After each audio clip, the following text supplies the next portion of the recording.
Imagine this. Two executives walk into the same negotiation, same data, same goals, same authority. One leaves frustrated, feeling pressured into a compromise that they'll spend months defending.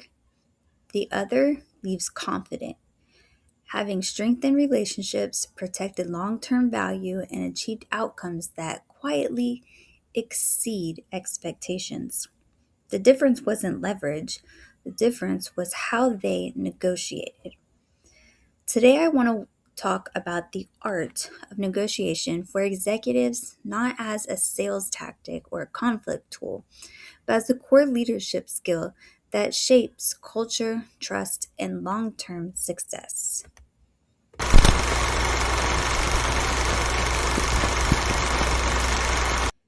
Executives negotiate constantly, often without calling it negotiation.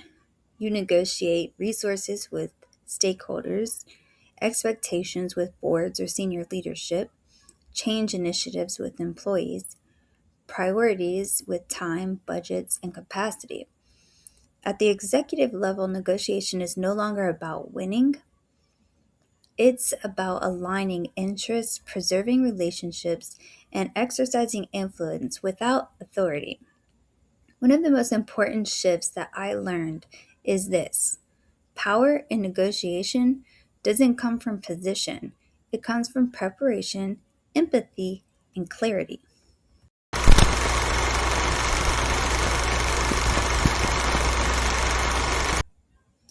The most influential negotiators don't improvise, they prepare in three critical ways.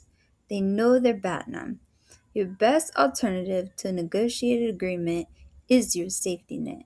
Without it, every negotiation feels urgent, and urgency destroys leverage. As an executive, knowing your BATNA prevents reactive decisions made under pressure. Number two, they also understand the other's constraints. Effective executives ask, what pressures are they under? What does success look like for them? What happens if the deal fails for them? And finally, they define success beyond price or position. Executives succeed when they negotiate process, communication, and future flexibility, not just immediate outcomes.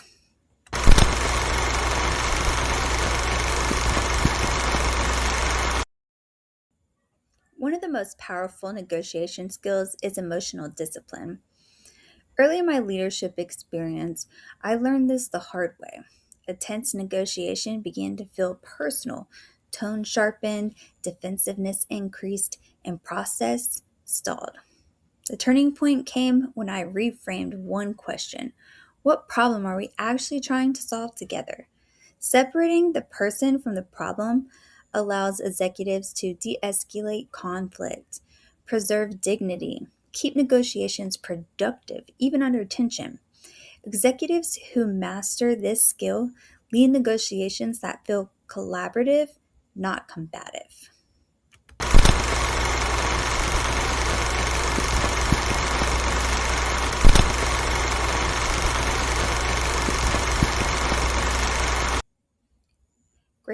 Executive negotiators listen more than they speak.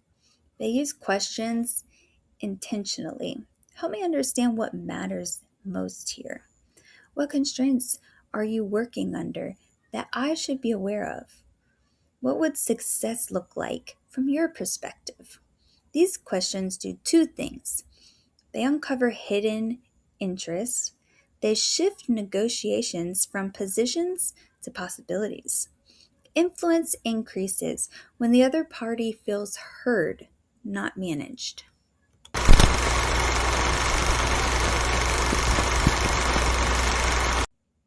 At the executive level, negotiations require a higher level of awareness.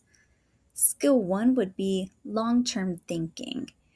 Executives negotiate with tomorrow in mind. Building bridges today limits options for tomorrow. Skill number two is a controlled transparency.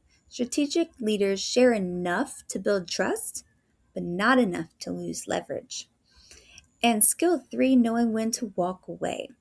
Walking away is not failure, it's leadership clarity.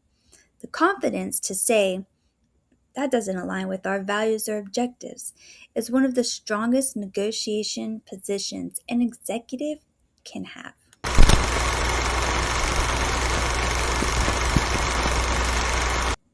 Negotiation isn't about dominance, it's about intentional influence. Executives who master the art of negotiation build trust instead of resistance, create alignment instead of pressure, achieve outcomes that last beyond the meeting.